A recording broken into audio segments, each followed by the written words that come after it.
First up, we have the Quincke needle, otherwise known as the spinal needle. It is a sharp, hollow cutting needle first described in 1891. It has a bevel, which is coincident with the notch on the hub here, and as one drives it, it engages tissue, causing it to veer on the opposite side of the notch. Originally, it was used for drawing CSF out of the spine, but due to its sharp tip and increased risk for posterior puncture headaches, it's a less favorable option for lumbar punctures. So we basically use it in the pain world for depositing medicine nearby nerves or into joints, and sometimes we need a really big one.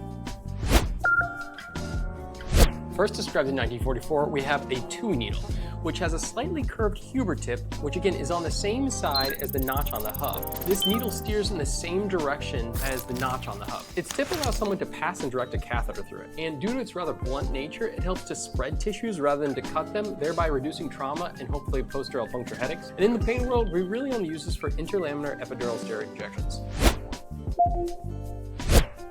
Here is an echogenic needle, which shows up better on ultrasound due to the incorporation of reflectors or microscopic beads into the needle shaft.